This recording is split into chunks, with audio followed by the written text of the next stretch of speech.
Dudes and dudettes, welcome back to the channel, man. Sincerely appreciate you being here with me on today. It's like your identity has shifted from being this kind of like trans-Tasman kind of guy to being someone who is like fiercely, proudly Maori. Is that fair? Oh, definitely. I feel like I've always been there, but never knew how to portray that in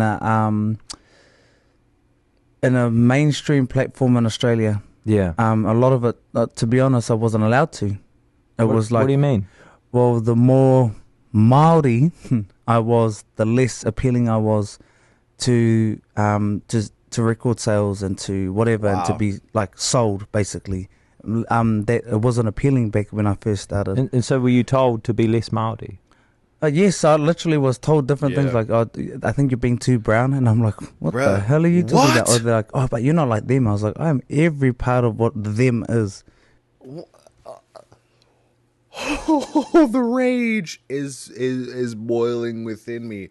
I can't believe they told him that, and I'm so glad that he stuck to his guns, because look at where he is now.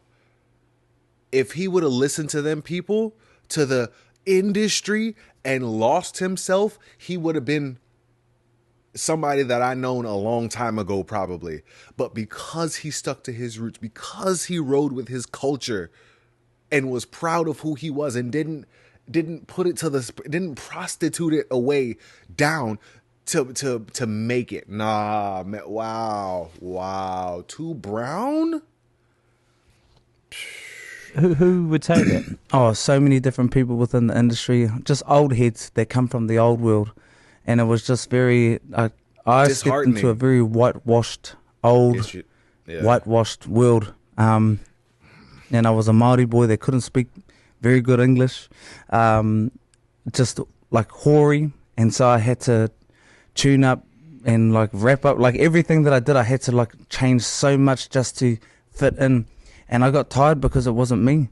I got tired of being something else that wasn't me, because I was trying to just impress them and just do what they say and just compromise, and this is going to get me this place. But it all just got me to a place of like, what the hell am I doing? Yeah, This is not me. I got here because I'm me. Not Stan. Stan is leading the revolution. Stan is a leader in the revolution, of that I'm sure. because they, what they want. And so I just had to like, it was actually coming back to New Zealand doing X Factor. I started like mentoring people and telling them, like trying to help them with their career. And I'm like, what the hell am I up to? I need to be doing that for my own self. And so I had to come back and find myself again, coming back and spending time at home with my nannies and, learning. I've always known where I come from. Like I was brought up on the marae, so it's like second nature for me. But I think I took that for granted, and going away, I actually needed that. And so many people don't get that that sense of belonging or that home. They don't get to come back to their tūrana waiwai. A lot of people don't even have that.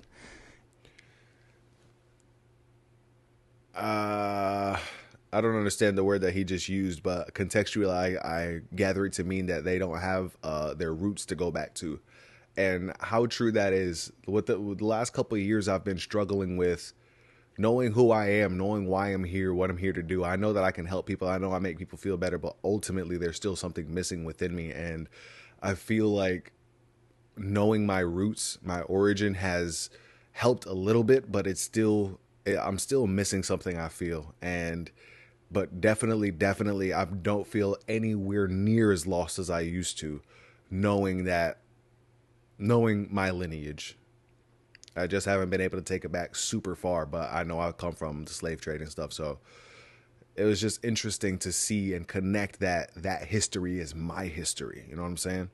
And I took that for granted. So starting to come back home, and I started going back and really learning not just where I'm from, but who I come from. And I was like, yo, man, my people were gangster.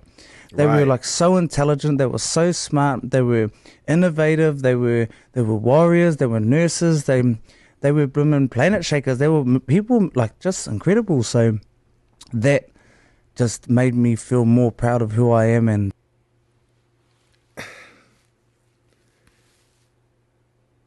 civilization has only been a thing for not even that long. But what he's talking about we all come from this indigenous kind of beginning. It's so interesting to see how people remove themselves from their origin or don't draw the connection, don't see the connection. It's so interesting. That's why I'm like unapologetically Maori. Like when people ask, "Oh, what? Are you a Kiwi? Are you a Aussie?" I was like, "I'm Maori." Like I live in both countries, but I'm Maori. That's quite a profound thing to realize. You know, like, isn't it funny that it kind of takes stepping away from your. We've all been subcategorized in this world. We are all subcategorized, and everything that we are a part of serves to just divide us more and more into different sanctions. We're a lot closer. We're a lot more similar than we are different. And if we were to look for the ways we are similar, we'd see that we are more similar than we are different. But what everybody teaches us to do is look for the differences, and also look for the ways those differences make you superior. So, what an introspective video this turned out to be. Wow. Home sometimes to really like appreciate your true self and who you are and what is important to you and all that sort of thing. It's incredible though, because so for example, doing the video clip back on my marae, on my whenua, this manatawa, for bigger. Yep. All my nephews and nieces and my whānau, they're like, "Oh, why would you want to come back here?" And I was like, why wouldn't I? I'm desperate to come home because I'm on the outside looking back in. They're on the inside and only ever been there looking out, thinking, why would you want to come back in when... Bruh, oh my goodness, I'm going to cry. This is how I feel about going back home to Barbados.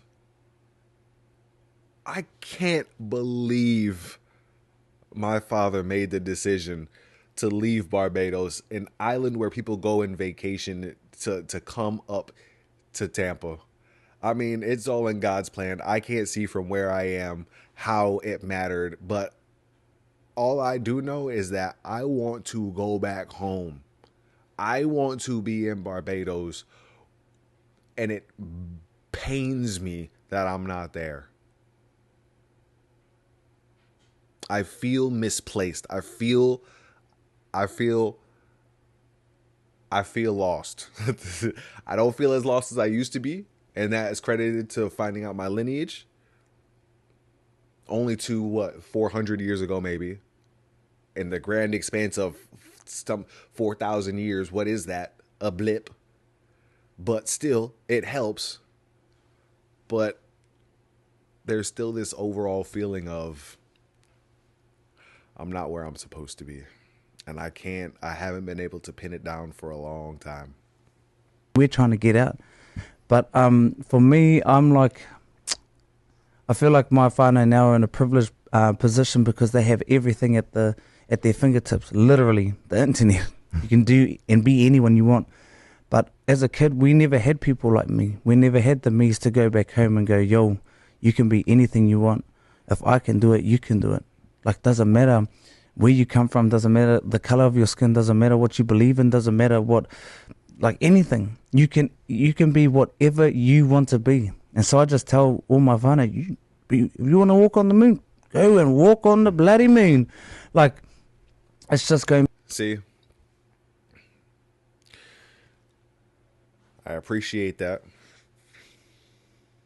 I just have a lack of decision making, I guess. I don't know what I want to be. I don't know what I want to be. I was never inspired to be anything other than safe.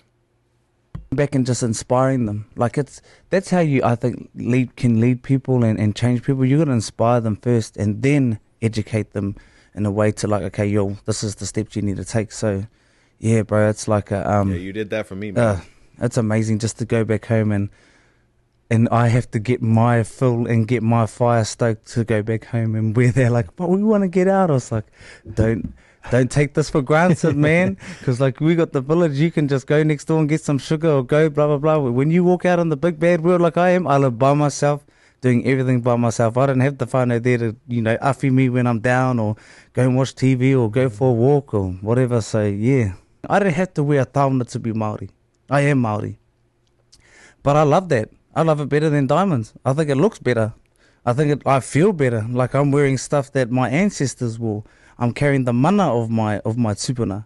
So it's not just like, oh, I got this diamond ring, I got some bling and stuff like that. It cost this much. Ours is priceless. Who cares? So whether I right? wear a taona or wear a thing, everything that I do and portray in my videos, in the way that I write stuff, in my songs, and anything, like I'm literally like I'm very intentional about everything. And That's like even if I just change one person's life, that's going to change somebody's. Eventually, it's going to be a ripple effect.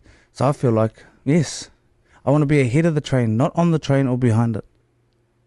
What I say about Stan Walker leading the revolution. Come on, man. I know what I'm talking about. I can see talent, man. I can see talent. I know good stuff when I see it. That's maybe something I should do. I should be a talent scout or a talent judge or something like that. Anyway, I've said this stuff before. If you like this video, let me know by doing that YouTube stuff, and I pray I see you in the next one. Love.